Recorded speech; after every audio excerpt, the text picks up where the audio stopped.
Millionaire pretended to sleep to test the Maid's twins, but what they did left him in tears. Victor Hale no longer placed his trust in anyone, not because he was arrogant, but because trust had once cost him far too much. There was a time when he believed in people with almost naive sincerity. He believed in promises. He believed in loyalty. He believed that if he lived with decency, the world would respond in kind. He had once loved. That woman was not only Victor's fiancée, but also his closest business partner. Together they built the company from nothing, spending countless sleepless nights on projects, dreaming of a future where success and happiness walked side by side. Victor gave her not only his heart, but also control and his absolute trust. And that was precisely what destroyed him. At the busiest point of Victor's life, when the company was at its peak, the woman he trusted most betrayed him. She sold internal information to competitors, withdrew money from their joint accounts, and signed agreements behind his back. By the time Victor realized what was happening, everything had already collapsed. The company lost half its value in just a few weeks. His fiancée vanished with the money, leaving behind nothing but a short, cold email as an explanation. From that day on, Victor no longer saw the world the same way. The betrayal of that year did not just take a person from him, it shattered his ability to trust. From then on, Victor learned to live closed off, building invisible but razor-sharp boundaries, enough to keep everyone at a safe distance. His house reflected this perfectly. Spotless to the point of coldness, orderly to the point of lifelessness, a place preserved, not lived in. A knock echoed through the room, precise, neither too early nor too late. Richard Moore stepped inside, tall and slender, his dark suit impeccably pressed. He always carried himself as if he had been programmed for the role of control. "There's a matter that requires a decision," Richard said, his voice even. Victor didn't turn around. "If it's not urgent, leave it for later." "It concerns the woman who was just hired for the cleaning staff." Victor's hand paused on the keyboard. "Is there a problem with her?" "No," Richard replied. "It's just a special circumstance. Her name is Emma Collins, a widow, twin sons, 6 years old." A long silence followed. Victor turned his chair, his gaze turning cold. "Why are you telling me this?" "She has no child care," Richard said. "Her condition is that she be allowed to bring the 2 children with her." He paused, then added, "Her work record is excellent, and she needs this job more than anything." Victor stood up and walked toward the glass wall. Children, noise, movement, things he had removed from his life long ago. He hated intrusion, hated the feeling of losing control over his space. But there was one thing he couldn't deny: desperation. He recognized it instantly, because he had once been there himself. "Set clear rules," Victor said, his voice low but decisive. "No running around, no familiarity, no turning this house into a family living space. She works, gets paid, and keeps her distance." "Yes, sir," Richard replied. 3 days after his brief conversation with Richard, Victor Hale heard the doorbell ring through the mansion. A sound so rare it felt out of place, like a wrong note in a composition of silence. Victor was in his office. He did not stand. He merely turned his head slightly and looked through the thick glass toward the front gate. A woman stood there, slender, with brown hair neatly tied back. Her clothes were simple, not new but clean. A large bag rested on her shoulder. 2 young boys stood beside her, each holding one of her hands. It was Emma Collins. Richard opened the door with his usual practiced politeness. Victor could not hear their conversation, but he watched carefully. Emma stepped inside with her back straight and her gaze steady. No hesitation, no submissiveness. Just a woman who knew she was there to work. The twin boys followed closely behind. Same height, same hair color. yet not as identical as Victor had expected. One looked around eagerly, eyes lighting up at the vastness of the space, unable to hide his curiosity. The other walked more slowly, observing in silence, his gaze deep and cautious, as if he were reading the house itself. "They're Noah and Lucas," Richard had said earlier. 6 years old. Twins. The morning passed quietly until an off-rhythm sound echoed through the hallway. Laughter. Victor sprang to his feet. The door to his study opened sharply. 2 boys were running in circles through the corridor, their footsteps pounding against the wooden floor. Lucas was the instigator, his face flushed with excitement. Noah followed behind, slower, his eyes constantly scanning their surroundings. Emma appeared almost immediately. She didn't raise her voice, just one sentence, low and firm. "Stop." Both children froze. Lucas lowered his head, lips pressed tightly together. "I forgot," the boy said softly. Noah said nothing. He looked up and stared straight at Victor. That gaze made him uncomfortable in a strangely unfamiliar way, as if the child were seeing something behind the cold shell Victor had worked so hard to build. Emma turned when she realized Victor was standing there. "I'm sorry, sir. We'll keep things quiet," she said briefly. No pleading, no excuses. Victor didn't reply. He turned his back and closed the door. But the image of Noah's eyes stayed with him longer than he was willing to admit. The days that followed settled into a new rhythm. Subtle, quiet, yet impossible to deny. Victor Hale continued working in his office as he always had. Reports were reviewed. Calls were made. On the surface, nothing appeared different, but the mansion itself had begun to change. Some mornings, Victor stepped out of his office and noticed a faint scent lingering in the air. Not the lifeless smell of machine-made coffee he was used to, but the warmth of toasted bread, eggs, the unmistakable aroma of a real breakfast. He frowned, irritated, yet never summoned anyone to complain. Occasionally, soft laughter echoed through the hallway, quickly silenced. Emma kept her word. She corrected her children in a low, firm voice. Lucas was restless by nature, quick to forget, but one look from his mother was enough to stop him. Noah was different. He rarely made noise at all. He sat quietly, drawing or reading, as if he instinctively understood the invisible boundaries of the house.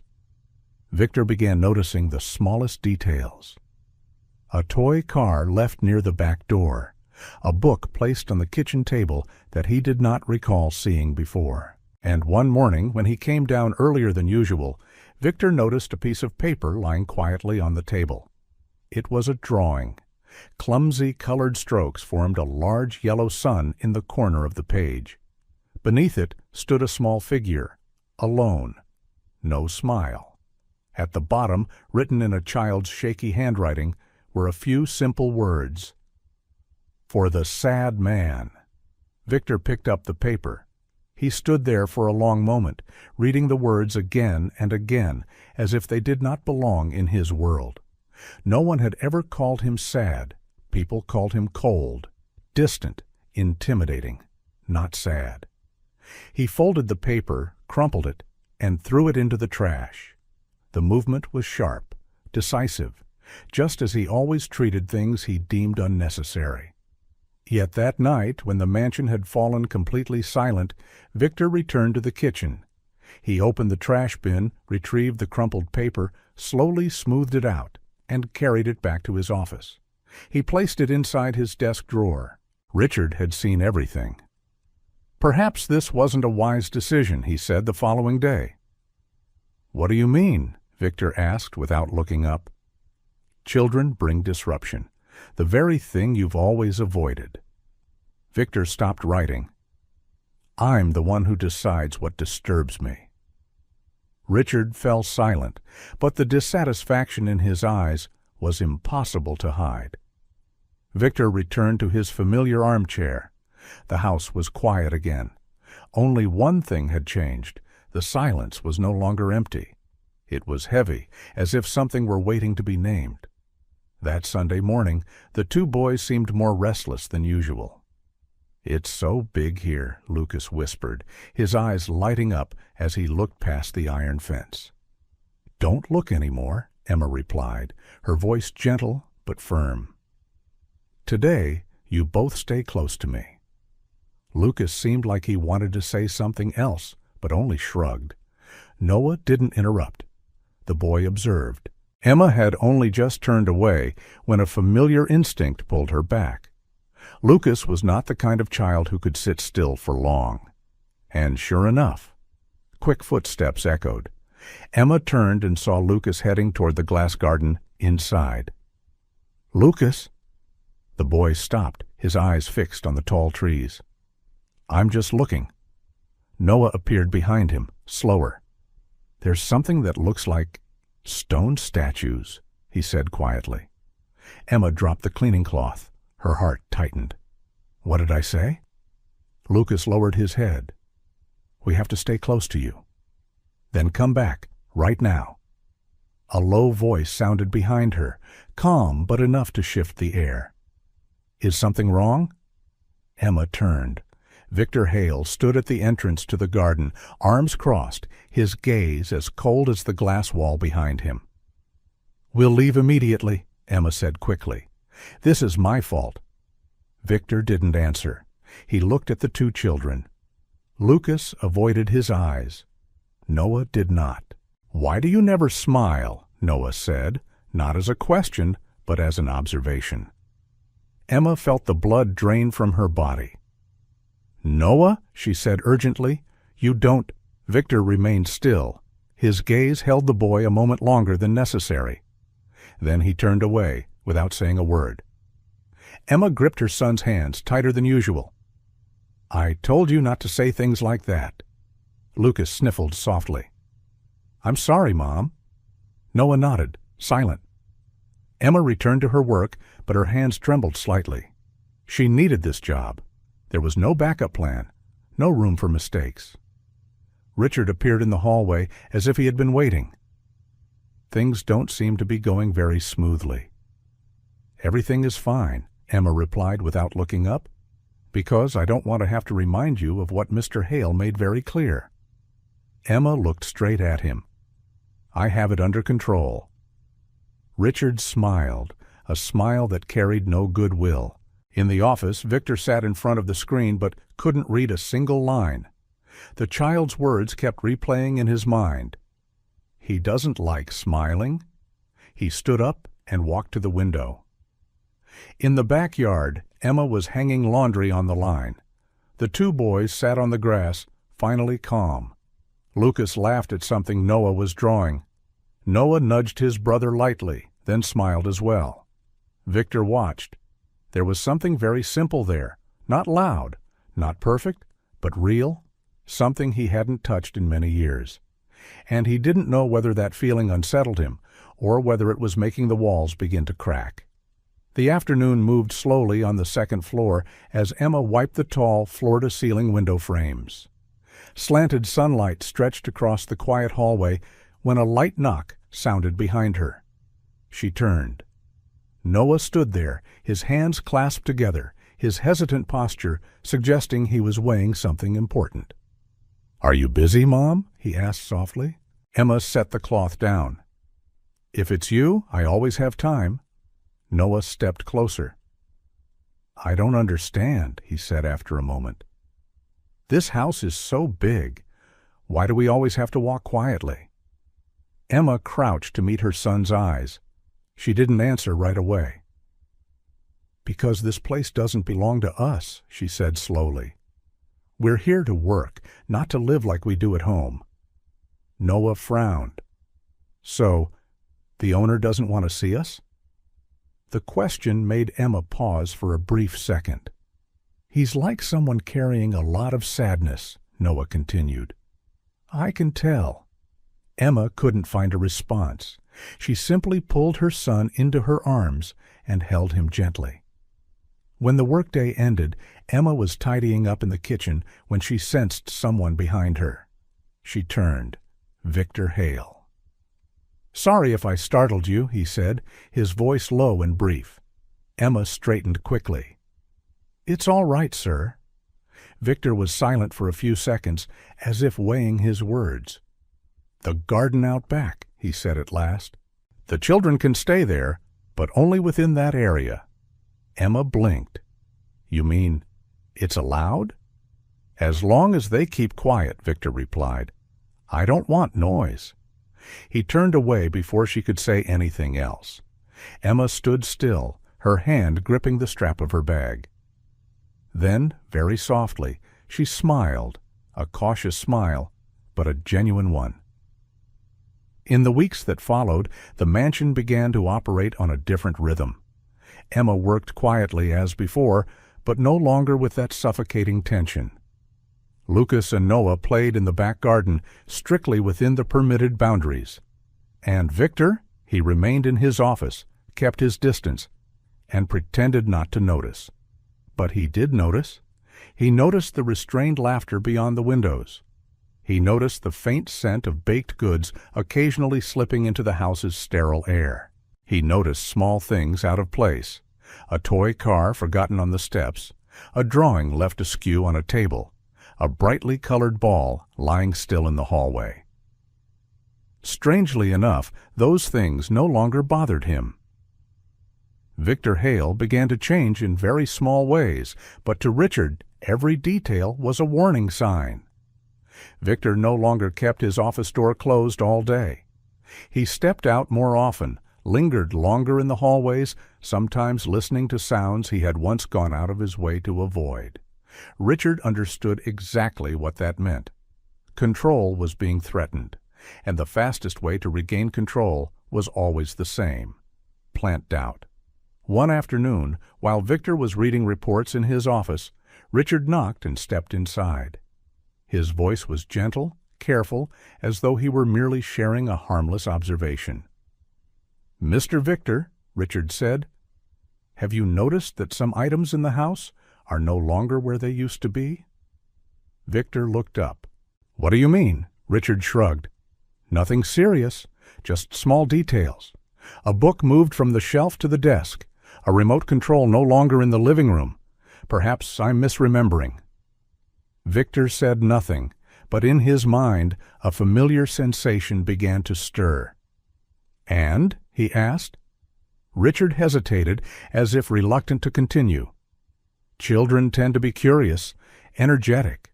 I just thought it might be better to be cautious." There was no direct accusation, no conclusion, but Richard knew exactly what he was doing. From that day on, Victor began to pay closer attention. He remembered precisely where he left his pen, how he pushed his chair in, every small personal habit. And then he began to notice the discrepancies. A pen lying on the desk instead of in the drawer, a picture frame turned slightly off angle, his office chair no longer in the exact position he always left it. Small things, possibly accidental, possibly his own forgetfulness. But old memories did not allow Victor to dismiss them. The last time he told himself, "It's probably just a misunderstanding," he had lost everything. Richard continued to observe, continued to report, each time vague, careful. "I'm not sure. Perhaps I'm mistaken. I just thought you should know." And each time the doubt inside Victor grew a little more. That afternoon, as Emma was cleaning the common living area, she sensed a shift in the air. She turned just as Victor Hale entered the room, without warning. "There's something I want to address," he said, his voice even and cold. Emma stopped what she was doing. "Yes, sir." "You need to keep a closer eye on the children." The words landed lightly, but enough for her to understand the implication beneath them. "Did something happen?" Emma asked, keeping her voice steady. "No," Victor replied. "I simply don't want things to be disturbed. Everything here has its place." Emma looked up. A flicker of sadness crossed her eyes, quickly replaced by restraint. "My children know boundaries," she said slowly. I don't allow them to touch what doesn't belong to them." "I'm not accusing you," Victor said. "I'm setting a requirement." "I've always met your requirements," Emma replied, firmer this time. Victor didn't argue. He turned and walked away, leaving behind a heavy emptiness. Emma stood still for a long time, a familiar pressure tightening in her chest. She knew this feeling all too well. When someone's gaze begins to scrutinize, the outcome is often decided long before. That night, in her small room, Emma locked the bathroom door and turned on the tap. She let the water cover the sobs she held back. The children couldn't see. They had already carried too much. A soft knock came at the door. "Mom," Noah called. "Are you okay?" Emma took a deep breath and opened the door. "I'm fine." "Did we do something wrong?" the boy asked, worry in his eyes. Emma knelt in front of her son. "No, you didn't do anything wrong." "Then why were you crying?" Emma went quiet for a second. Then she pulled both children tightly into her arms, saying nothing. Night fell, and Victor couldn't sleep. He knew he was becoming unfair, but fear had no interest in reason. Victor opened a drawer and took out a crumpled sheet of paper, a yellow sun, an awkward smile, a short line written for a quiet adult. Why, he wondered. Why would anyone care, if not for some purpose? He crumpled the paper again and threw it into the trash. Then a thought took shape. Cold, logical, and safe. A test. Reason tried to object, but fear did not. It reminded him of the past, of the price of blind trust, of the feeling of betrayal when everything had seemed safest of all. If the children truly followed the rules, if Emma truly had things under control, everything would be fine. And if not, he would know before it was too late. When Richard Moore heard the plan, the corner of his mouth curved upward. "At last you're being cautious again," he said. In Richard's mind, the ideal order had already taken form. A house clean and silent, without that woman, without those two children. And most importantly, everything returned under his control. The next morning, Victor acted. He rearranged the office deliberately. He left the door slightly open, placed the expensive watch at the center of the desk, set the antique pen beside it, and folded several bills neatly, leaving them fully exposed beneath the light. Every detail was calculated. Victor sat back into the familiar leather chair, facing the desk, arms crossed over his chest. He tilted his head back, closed his eyes, and adjusted his breathing. Slow, steady, controlled. He pretended to sleep. Emma was upstairs, cleaning the bedroom at the end of the hallway. She worked with focus, yet her mind was not entirely at ease. The children had been left in the kitchen with paper and colored pencils, just as agreed. Before leaving, she had looked at Noah a moment longer than usual. The boy had nodded slightly, a quiet promise. About 15 minutes passed in silence. Lucas began to fidget in his chair. He swung his legs against the table, eyes wandering, boredom settling in. "Noah," he whispered, "let's go look around for a bit. Mom won't know." Noah looked up from his drawing. "We shouldn't," he said softly. "Mom said to stay here." "Just to look," Lucas insisted. "We won't touch anything." Noah hesitated. He glanced toward the stairs, then down the long hallway leading to the other rooms. Finally, he stood. "Just quickly," he said. "Then we come back." The two boys left the kitchen and walked slowly down the wide hallway. Each step was placed carefully, as if they understood the house did not like being disturbed. They studied the paintings on the walls, the large plants, the thick rugs beneath their feet. Then they saw the door. Victor's office door was slightly open. Lucas stepped forward and peeked inside. "Noah," he whispered, excitement bubbling in his voice. "He's sleeping." Noah moved closer. Through the narrow opening, he saw Victor Hale sitting motionless in the leather chair, head tilted back, eyes closed. The man looked different this way, Not rigid, not intimidating, just tired. "We shouldn't go in," Noah murmured. "Just for a second," Lucas replied. "He won't know." They stepped inside, almost on their tiptoes. The room itself demanded silence. Tall bookshelves, the scent of old wood and paper, a large desk with objects glinting under the light. Lucas noticed the watch first. The polished metal caught his eye. Then the folded bills. He stopped. Noah saw them too. But what held his gaze was not what lay on the desk. It was Victor's face. Even while sleeping, the man looked sad, his brow slightly furrowed, his jaw tense, as if rest never truly reached him. "Noah," Lucas whispered, his voice unusually subdued. "He looks sad even when he's asleep." Noah nodded slowly. "Yeah," he said, like no one ever made him smile. The door behind them remained open. Victor stayed perfectly still. And in that room, in the heavy silence, two children stood before a choice they did not know would change everything. Lucas was the one who broke the silence. He looked at Noah, his eyes lighting up with a thought that was both bold and innocent.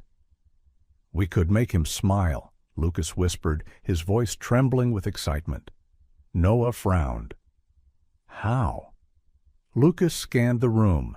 Then his gaze landed on a small box resting on a side shelf near the desk. Inside were colored markers used for labeling documents, bright, vibrant. "We draw on his face," Lucas said quietly, as if sharing a great secret. Noah's eyes widened. "We can't. Mom will be mad." "Just a little," Lucas pleaded. "He's sleeping. When he wakes up and looks in the mirror, he'll smile. Then we clean it. No problem." Noah looked back at Victor Hale's face. He barely breathed. The man looked so lonely it made something ache inside Noah's chest, even though he wasn't old enough to name that feeling. "Small," Noah said softly, "and careful." Lucas smiled in victory. The boys opened the marker box gently. They chose colors as if the task before them was important beyond words. Step by step, they moved closer to Victor, their hearts pounding inside their small chests. Victor remained motionless, but inside, every one of his senses was alert. He heard the whispers, the soft click of the box opening. He felt breath nearby. His heart raced. He waited. He waited for small hands to reach for the watch, for the money to disappear, for the moment that would confirm his fears. But it never came. Instead, he felt something light brush against his forehead. Lucas began to draw. A large circle, carefully placed, at the edge of his forehead. Yellow. A sun. Noah followed, drawing a small heart on his cheek. Then tiny stars scattered around it. Lucas added a crooked smile near the corner of Victor's mouth, colored blue. The children worked in silence, focused and serious, as if carrying out a sacred mission. No laughter, no mischief, only intent. "All done," Lucas whispered at last. Noah studied their work and smiled softly. "I hope he likes it." They placed the markers back into the box, closed it carefully, then stepped back to admire their creation. The sad man now carried a sky of color on his face. Then they turned and left the room as quietly as they had entered. Victor remained seated, but inside him everything had shattered. Not a single object had been touched, not a single bill taken. Before him was the clearest proof of something he had refused to believe in: innocence. And one question echoed endlessly in Victor Hale's mind. Why? Did they want to make me smile? Victor remained still for a few seconds after the door closed. He heard the small footsteps fading away. He felt the silence return to the room, but it was no longer the same silence. He opened his eyes. The ceiling appeared above him, familiar yet suddenly distant. Victor rose slowly, his legs heavier than before, and walked toward the mirror mounted on the side wall of the office. And then he saw himself, a yellow sun on his forehead, a small heart on his cheek, tiny stars and a crooked blue smile near his mouth. The image was ridiculous, absurd, completely incompatible with the Victor Hale he thought he knew. For several seconds he simply stared. Then a laugh escaped him. At first it was quiet, as if he himself didn't believe the sound. But it grew, deeper, fuller, until Victor had to brace himself against the desk, until his eyes burned. He was laughing, truly laughing. The office door burst open. Emma stood there, breathless, her face draining of color as she took in the sight of Victor. Her gaze shifted from the colorful drawings on his face to the two boys standing behind her. Her heart sank. "Oh, my God," Emma whispered. "Noah, Lucas." The boys lowered their heads. Lucas began, his voice shaking. Richard Moore appeared moments later. His eyes swept quickly over the scene before settling on Victor's face. A flicker of satisfaction crossed his features, quickly concealed. "This has gone beyond acceptable limits, Emma." The children were unsupervised and intruded into Mr. Hale's private space. "You will have to leave," Richard concluded. "There is no other option." "Mr. Hale," Richard said gravely, "this is clearly unacceptable behavior. I'm afraid—" "That's enough." Victor turned. "Victor." His voice was calm, not loud, but it cut through the room. Silence fell instantly. "Do you know what they did?" Victor asked, his gaze fixed on the children. Richard hesitated. "They drew on your face." "And did they touch anything on my desk?" Richard looked up, her voice trembling but firm. "No, sir, my children didn't take anything." Victor nodded slowly. He knelt in front of Noah and Lucas, lowering himself to their eye level. "You drew on my face? To make me smile?" Noah nodded, tears gathering. "You looked very sad, even when you were sleeping." Victor closed his eyes for a brief moment. When he opened them again, doubt no longer had a place to stand. Victor slowly lowered himself, kneeling in front of the two trembling boys. "Thank you," he said softly. The entire room fell silent. "No one has ever thought about trying to make me happy," he continued, his voice rough. "Not once." Lucas stopped crying, tears still clinging to his lashes. "So, did we do something wrong?" Victor nodded. "Yes, drawing on someone's face is not the right thing to do." Both small heads dropped immediately. Then Victor placed a hand on each of their shoulders, very gently. "But your intention was not wrong." This time he smiled. Not a polite smile, not a social one, but something softer, something real. Emma felt her knees weaken, not from fear, but from relief, as if a heavy stone had just been lifted from her chest. Victor stood up and turned to Richard Moore, who was still standing in the doorway, his irritation impossible to hide. "You may leave," Victor said calmly. "Sir." "And next time," Victor cut him off, his gaze sharpening, "if you intend to terminate someone's employment, you will let me be the one to decide." Richard froze. He seemed ready to argue, but Victor's stare stopped every word in his throat. He turned away, casting Emma a bitter glance before the door closed behind him. Victor turned back to Emma. "You are not being dismissed." Emma took a sharp breath. "Thank you. I truly thank you." "And from now on," Victor continued, "the children may use the glass garden, the game room. This house needs sound." Emma blinked, thinking she had misheard. "Are you sure?" "I am." He paused for a moment. "And call me Victor. Mr. Hale sounds like you're speaking to a stranger." Emma smiled, a real smile, fragile but full of hope. Victor turned back to the mirror once more. The drawings were still there. And for the first time in many years, the feeling rising in his chest was not anger. It was shame. In the days that followed, the house changed slowly but unmistakably. Not through luxury, but through presence. Noah and Lucas were allowed to run in the garden, to draw in the living room, to laugh without fear of being corrected. And every time Victor heard that laughter, he no longer felt irritated. He paused. He listened. Richard Moore could not tolerate the change. He attempted to plant doubt once more, but this time Victor faced the truth. Richard had never protected him. He had only protected his own control. Not long after, Victor removed Richard from his personal life entirely. Everything else unfolded naturally, without urgency.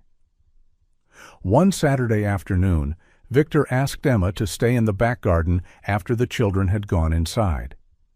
"Is something wrong?" Emma asked, clearly feeling her heartbeat slip out of rhythm. Victor didn't speak right away. He looked up at the trees and took a deep breath. "I don't want to pretend anymore," he said. "I don't want to call this a job." Emma remained silent. "I know I'm not easy to live with," Victor continued. "I carry my past, my habits, and a lot of unresolved pain. But you and the children have done something I haven't been able to do for years. They make me want to wake up every morning." "Victor," Emma whispered. "Let me finish," he said quickly. "I don't love you because you're gentle. I love you because you don't bow your head, because of the way you protect your children, and because you don't need me to become someone else." Tears spilled from Emma's eyes. "Are you sure?" she asked, her voice trembling. "I don't belong to your world. I'm a cleaner, a widow, a mother of two." Victor took her hand, firm but warm. "That's exactly why. I don't need to save anyone. I need someone to walk beside me, something real." Emma cried, not from pain, but because for the first time she wasn't defending herself. "I'm scared," she said. "Scared that one day you'll wake up and see that I'm not enough." Victor shook his head. "There is no enough or not enough. There's only right or wrong, and it's you." They kissed in the afternoon light, not rushed, not theatrical, a kiss between two people who had lived long enough to know what they were choosing.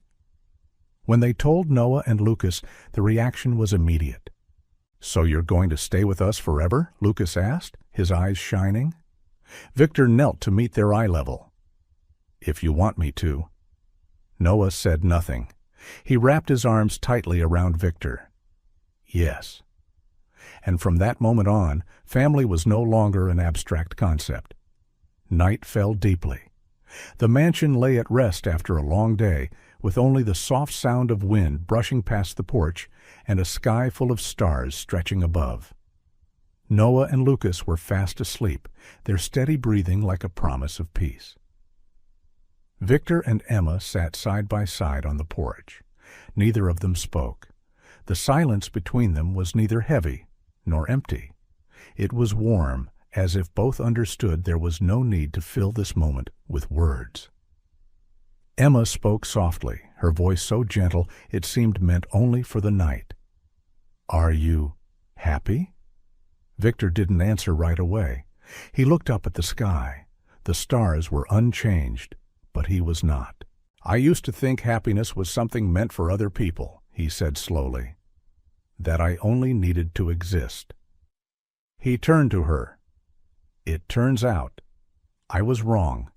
I'm very happy now." Emma looked at him. In her eyes there was no doubt, only quiet understanding. She smiled and placed her hand over his. Victor squeezed her hand gently.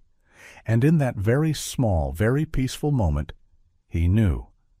Happiness wasn't something loud. It was the feeling of no longer wanting to run away.